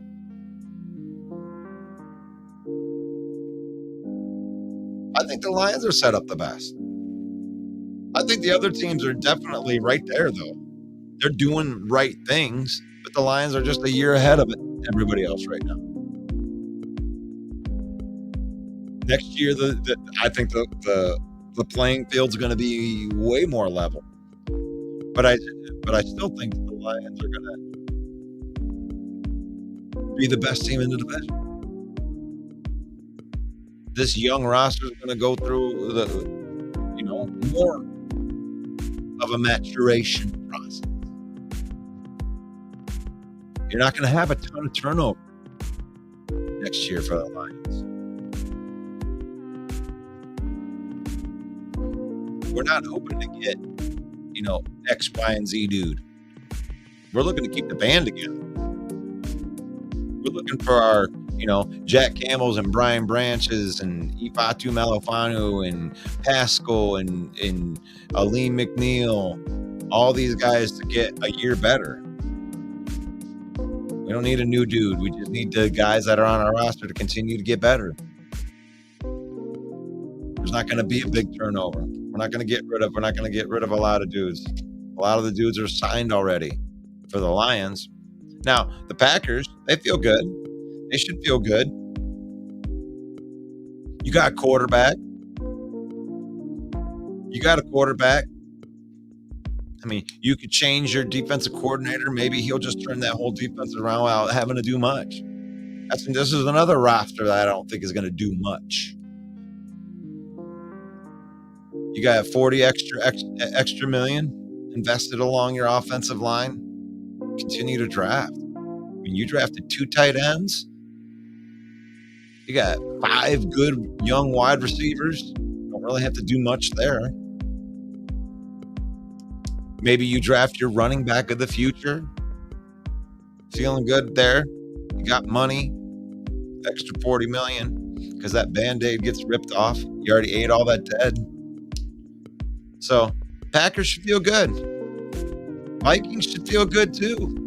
I mean, I think you need a lot more talent on defense, but you got a coach in there. If you can maintain, Brian Flores would be your biggest maintain. But he may go take a head coaching job. Look what he did.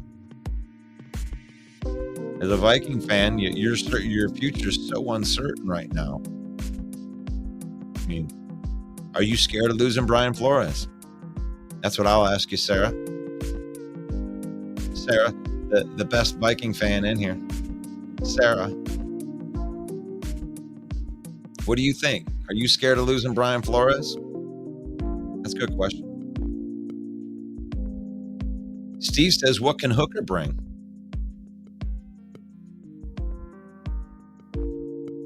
Are we talking about this Dallas game? We're talking about Jared Goff, the Chicago Bears. The Chicago Bears, oh shit.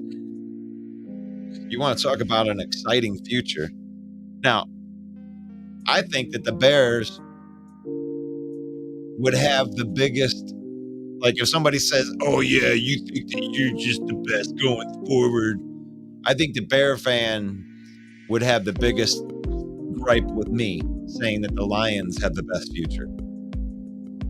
Because when you look at that Madden poll that the Chicago Bears got here coming up, because the Carolina Panthers are so bad.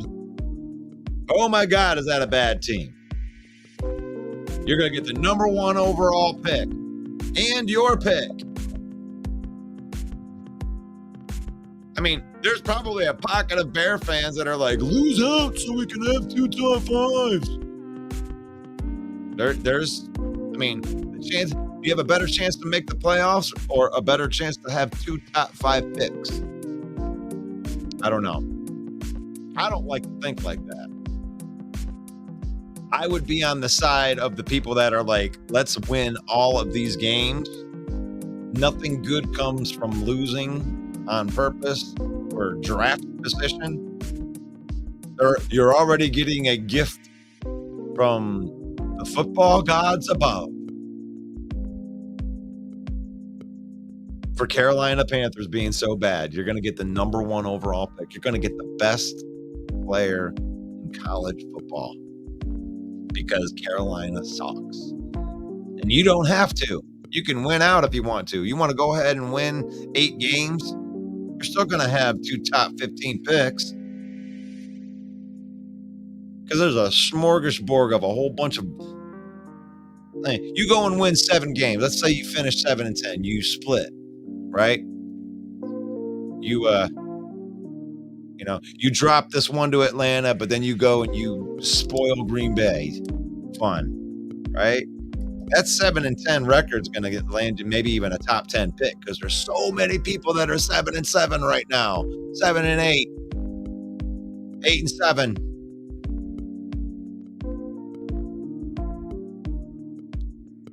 So many of them. So the Bears are in a fun spot. 2 first-round picks, high picks. I think you're getting 2 second-round picks too. You got a dumpster full of money. You got a Brinks truck, a bunch of money. You can pay some dudes. You can pay Jalen Johnson. You already got Montez Sweat under contract. Yeah, life's good if you're a Bear fan. Just saying, man. That's for real. They got a big game. It's a good test for you. If you can beat the Falcons, that's about a close playoff team right there. Somebody fighting for a playoff spot. You can eliminate them from the playoffs. Or they can eliminate you. One way or another. Big game there. Big game there. So who has set up the best? Who set up the best for the future?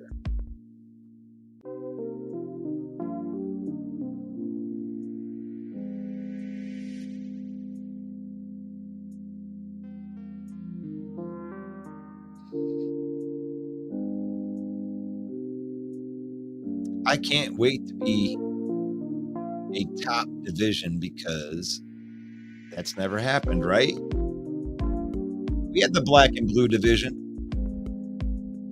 There's a few years where this division was it seemed to be a division to be reckoned with. I think they're close to it. Like I said, I think the Lions are 1 year ahead of all the teams, and you'll see what they can bring. You know, you're going to fulfill all these other teams. The Vikings, Bears, and the Packers are going to kind of like fulfill their roster visions the next year. You know, the team guys that you're depending on are going to be going into the third year. You want to see them turn into the super studs that they can be. It's all good. Brent says the NFC is getting better than the AFC.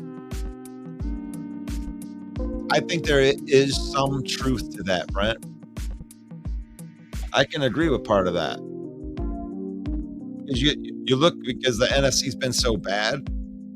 That's the beautiful thing about the parity in the NFL. It is like teams can, you can get rid of a lot of dead weight contracts, even contracts where, you end up having to pay a bunch of dead cap and stuff. You can get out of bad contracts and turn your franchise around now way more than you could have even 5 years ago, 10 years ago. It is really set up for teams to load up and be able to compete quickly. The way that teams are moving up and down in drafts, you go and get your players that you think that are going to be good for your team, and then you compete with it. But it's getting a lot more even to where you can reset your franchise and be like, whoa, pump the brakes, bam, stop, fire everybody, clean house, start it over, bring in a regime of people, and then three drafts, you can put yourself in contention if you have a good organization. That's what the Lions just went through. And you watch it happen.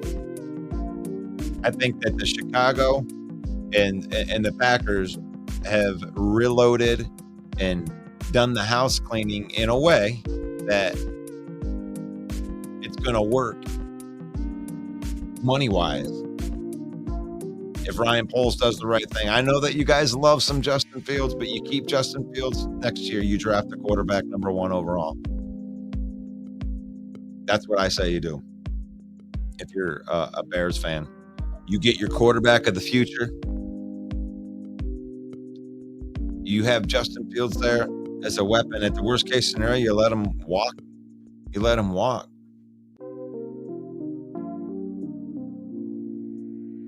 You got to build your quarterback. I mean, to start over year 1 right now. I mean, think about that, Bear fan. I know that you guys like Justin Fields, but there is some good quarterbacks coming out in this next year's draft. And you'll have your pick of the litter. You can build around that guy on a rookie contract, with the youth that you've already got infused into your team. It's the only piece that you're missing long term. If you draft your quarterback of the future and you hit right now with that young defense, young roster, the Bears could be in contention quickly. I'm not saying that you couldn't do it with Justin Fields, but you got to pay Justin Fields like a real quarterback if he's really good next year.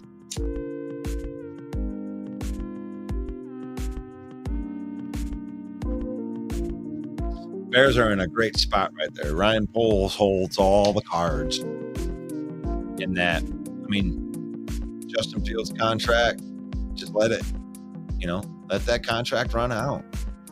What are you going to do with what will happen to Justin Fields in 2024? He'll be a Bear. He'll be on the team. Will he be the starting quarterback? I don't know. That depends on whether they use that first pick overall on a quarterback. What do you think? What do you think they're going to do with Justin Fields? There's still 23 people watching this. What do you think? What do you think they're going to do with Justin Fields? You think they're going to get rid of him? You think they're going to trade him?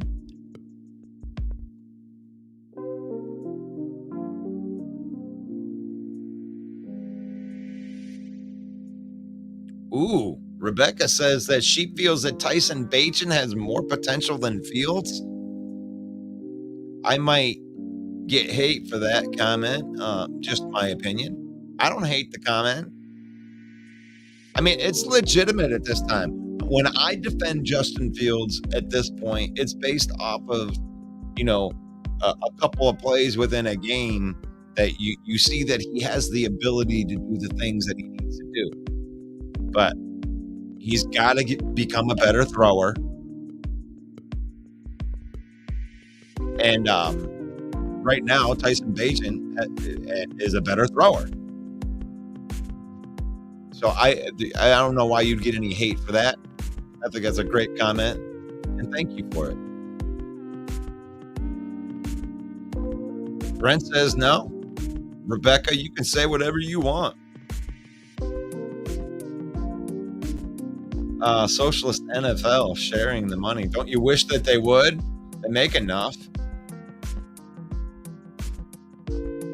Could you imagine if the NFL worked like a nonprofit organization and it didn't go for all their yachts and they took all the money and dumped it back into the city they're making money off of? That would be amazing.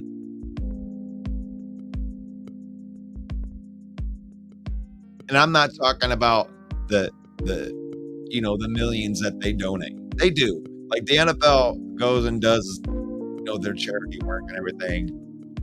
They rally people up to donate their money. But they make enough money to make real differences. Maybe someday they'll do that. Like on a impactful level that would make people drop their jaws. I mean, could you imagine, these NFL teams that are making hundreds of billions of dollars every year would take like an astronomical amount of that money. And I'm not talking, with their little charities. I'm talking like, give half of that money back to the city,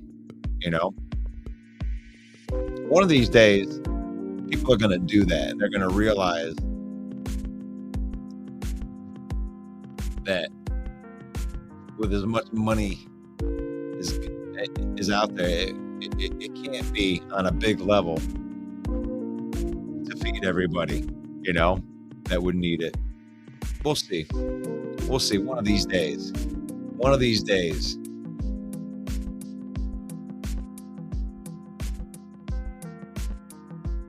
Falcons versus Bears.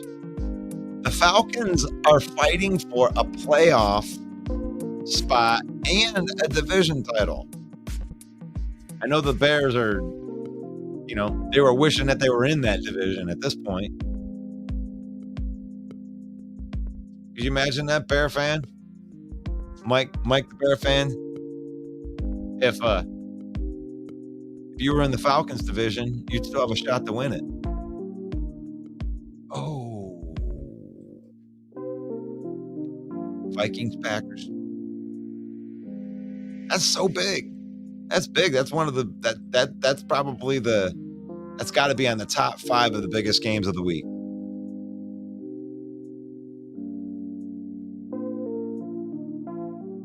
Don't you think?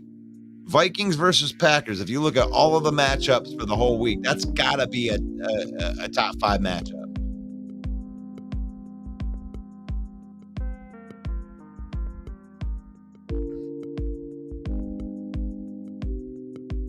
Yeah, Bears would be running all over that division. What do they got? The New Orleans Saints, Falcons, Carolina.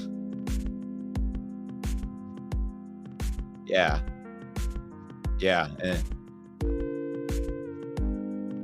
Tampa Bay.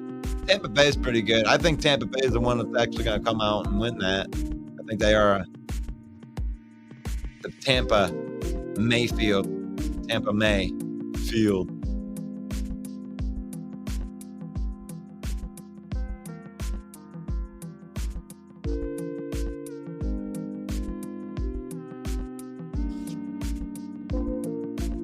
Just seeing Patty's face bugs me. It does.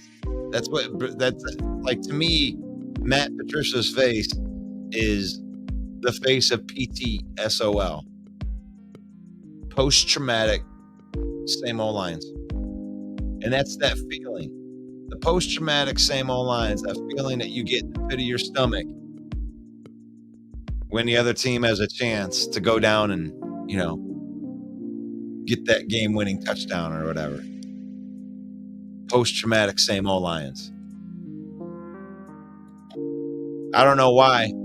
I don't know why that helps my viewership, but you put a picture up of Matt Patricia and a whole bunch of people want to look at his face and punch it in the face.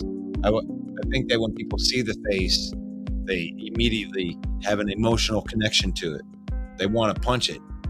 They want to punch that face right in the face. I want to hit that face. Oh. Don't you want to punch that face? Okay. I'll take it. I'll move it. I'm sorry.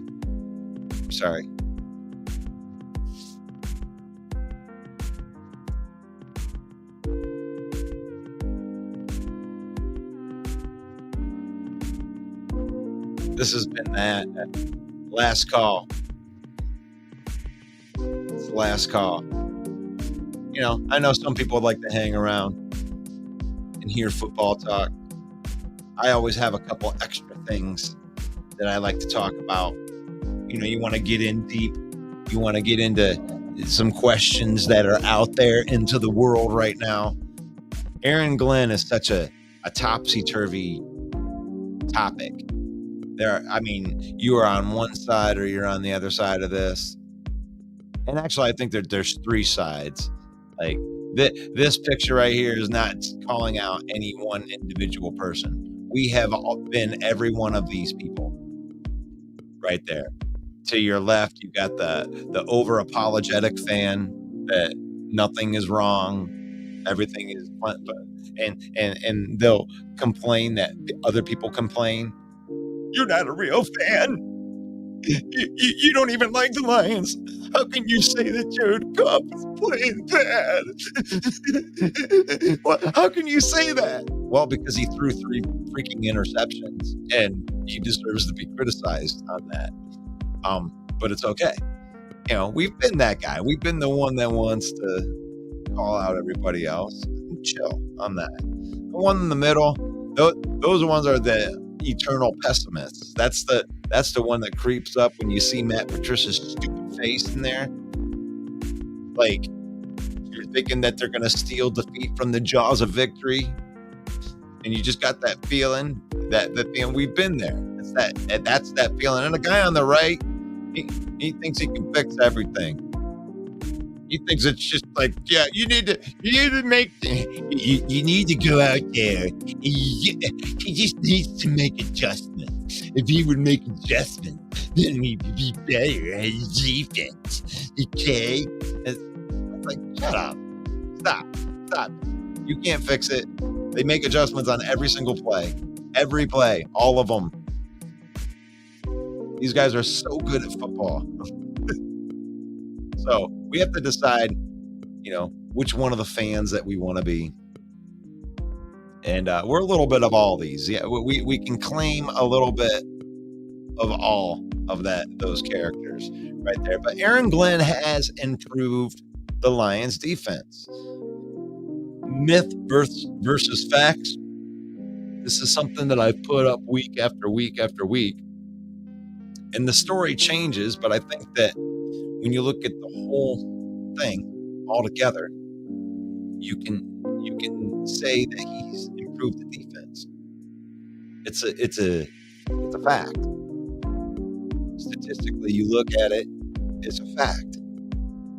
You can put in whatever reason that the defense is better. You can give him no credit. You can give him all credit. But he has improved the defense. That's a fact. Now, we're going to have to see how he finishes right here. But the offense has been pretty good all year long. So even at the worst parts, the offense still scores. Like, even the lows, the offense, even when it's bad, it's still good. Now, the defense has had some lulls this year. And if the defense can peak, be playing its best football right here in these next 4 or 5 games. You want to go in and win these playoff games, but you want to be playing your best football at the end of the season. And I think that the defense is trending in that direction. Ifeatu Melifonwu turned something on. Something was figured out. You're looking at some players make their jump in their first year. Some players make their jump in the second. Some are in the third. Some don't even make it until their second contract. Kind of sitting on unknowns. But Ifeatu's making his jump. The game's slowing down, and whatever plan Aaron Glenn put in place for Ifeatu worked. He deserves his flowers. That was a coaching move. That was a development thing. It took 3 years. They drafted Ifeatu Melifonwu in the end of the 3rd round in the first year. And he's just been somebody that grinds on the practice. He's either been on special teams. He started a game here and there. Came in as a cornerback. And Aaron Glenn says that he likes safeties to have a cornerback background. So midway through last year, they moved him and started training him at safety. He's a long player. Ifeatu, he's like 6'3". He's got the wingspan of a 747, and he's breaking out. Aaron Glenn deserves credit for that, for developing that player. So, if they can be playing their best football at the end of the year, they might even be able to win the playoff game. And if the defense plays even better than good, look out. Look out. The sky's the limit for this team this year. The offense is very good. 6-0 when this guy up in there. When this guy plays a full game, this is a 6-0 football team. Very, very hard to beat when we got our thugs up front. Frank Ragnow, Penei Sewell, Taylor Decker, Jonah Jackson, Graham Glasgow. Those are some men. And if you don't have men, you're going to have a hard time with this Lions team. That's not even getting to Goff. Forget Goff. Worry about trying these guys. I think Micah Parsons, he could have a big game. That's a good defense. They play very well at home. This is a game that the Lions could define something. Nobody's expecting them to go down there and win. And anytime that you have a game like that, a game that nobody is giving you a chance. I think the point spread's like 6. I would run and take the Lions and the points on that. You think the Lions going to get blown out of this game?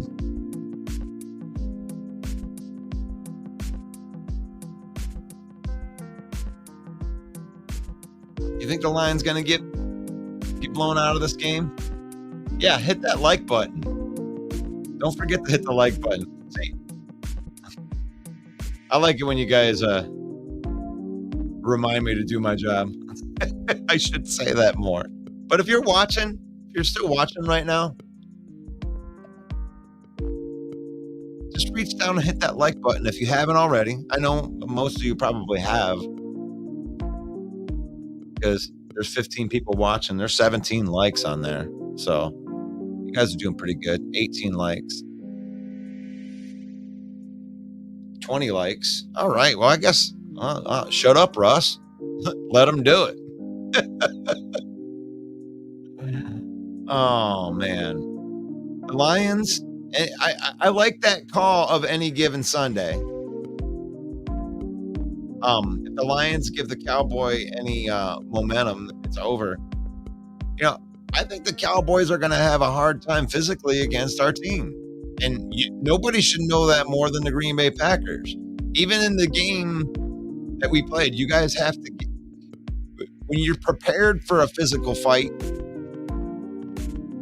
and you're ready for the kind of physicality that the Lions are going to bring, then you have a chance. But you found it out in Lambeau when the Lions came in there and they out-physicaled you. And you have to be ready for that kind of fight, and you guys were prepared the second time around. But the Cowboys, they ain't played it yet. I think that there is a chance that the Lions could go in there and out-physical this team. This is a speed defense. They got speed in the backfield. When you're talking about the defensive backfield, Bland leads he set an NFL record for pick sixes. That seems like a dangerous thing for Jared Goff. So I think they want to establish the ground. I think our offensive line can bully their defensive line. Micah Parsons is a great speed rusher, but he ain't. Penei Sewell will push him out the way. Frank Ragnow will push him out the way. We have good guys too. And this is it. If you want a shot at the 1 seed, Lion fan, here it is. Right here. You want a realistic shot at the 1 seed? I won't get my wish if they win. It's really funny because what I want to see happen is I want to see Teddy Bridgewater go into the last game of the season in Ford Field as a Lions quarterback and get some revenge on a team that did him dirty. I want that. I want that for Teddy Bridgewater because I know he's retired. I want that for him.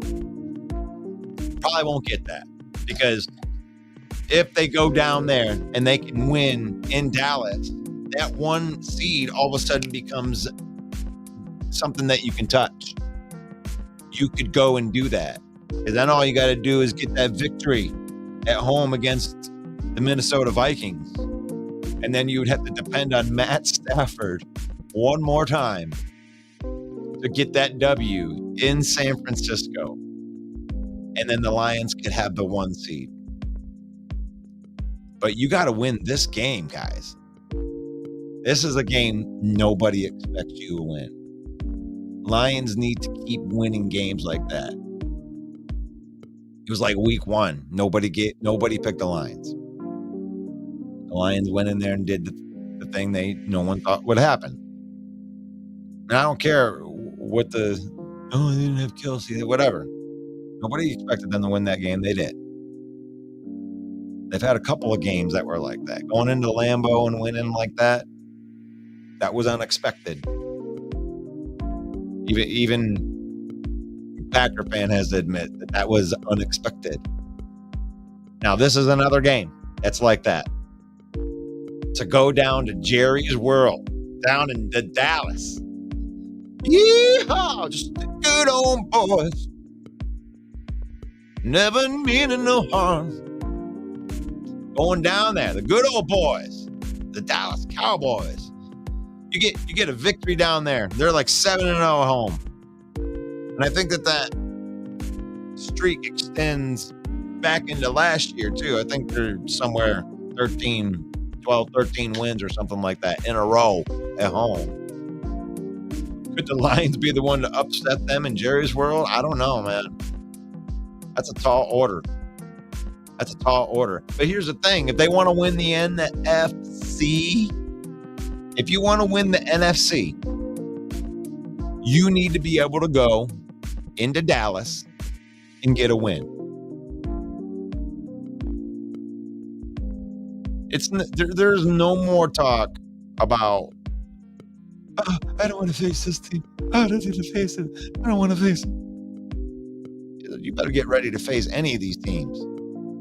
You better get ready to go to Philly on the road. And that's what you're fighting for this week. Because you don't want to go face Philly on the road. If you bring Philly here to Ford Field, then you have a shot. If you bring Dallas here, I feel better about that. You know, if you're bringing San Francisco here, I feel better about that. I don't feel great, but I feel better about that. You know, but if you're going to win the NFC, you have to face those realities. You ain't going to get to play Carolina in the playoffs. Playoffs? You got to face the good teams. That means you may have to face Matt Stafford. It means you may have to face Geno Smith, who's whooped you 3 times in a row. Yeah, you got to exercise some demons. If you want to have success in the playoffs, you got to exercise a demon every week. This is a demon. This is an exercise a demon game. You can't beat Dallas. You win this game, then people are going to say, well, you can't beat Detroit. You got to win this game. Now, if you don't win this game, it's not the end of the world. It'll bring all the SOL fans out. You say they can't do anything. Win. They can't do it. That's you. That's okay. You can feel that way. But it's revenge week. Yeah, the refs did us dirty in that playoff game with Matt Stafford. They did us dirty. They did us dirty. Whatever. You can't blame the refs. They got to overcome Jerry's World refs. They need to go out there and they need to punch these guys in the mouth. Play that physical brand of football that you know you can play. Defense, take another step forward. It seems like week by week, they're getting a little bit better and a little bit better, a little more comfortable. And the guys that Brad Holmes drafted are the ones that are stepping up and stepping out. And that's good to see. That's like the plan coming together. You know what I'm saying? And you're probably going to get Chauncey Gardner, CD Deuce. You're probably going to get him back this week. But, yeah, this has been fun. But we got this guy back right here. There's no one that can match me. My style is impetuous. My defense is impregnable. And I'm just ferocious. Feels good to be on top. Hail to the king, baby. You know, we're putting out those secrets. You know, what is the secret to the success of the Lions right now? Here's the thing, though. What I've been doing is 3:30 every morning. That's I get up and I do my sprints. Yeah, I mean, those are prime sprinting hours. People don't realize. And that's how I know I'm succeeding is if I'm doing my sprints while everyone else is asleep. It's a winning mindset is what it is. That's exactly what it is. It's a winning mindset. It's a winning mindset. It's getting a whole bunch of people on the same page. And that's in anything. You can win anything like that. Look at us. We're just a bunch of hacks with a football show. But we're consistent. It's a winning mindset. That's what we do here. Faith, family, football. Thank you so much for watching. Faith. I got a link in the comments. NTC Give. We're doing outreach in our community. We're doing good. We're doing good. I love the things that we're doing. I'm so proud of my church. If you want to come to our service, 9:30 a.m. every Sunday. I actually get to play guitar in the praise and worship group. Come up, meet me. I would love to meet you. I would definitely love to meet you at church. Faith, family, football. Use football. Don't let football use you. And to all those people that are listening and watching, may the Lord bless you. May the Lord keep you. May the Lord shine his face upon you until we meet tomorrow morning for the lock picks. We're going to do the lock picks, picking every single game. We'll talk to you. Peace and love. What's up, y'all? This is Ifeatu Melifonwu, safety for the Detroit Lions. And I just want to take some time out to give a big shout out to Russell Wayne and Main Event Mike from the Detroit Lions Villain Squad. It's a fan page and a podcast. And I just want to say I appreciate the support of me and my team. And I encourage everyone to go check out their podcast and check out their fan page. Go Lions.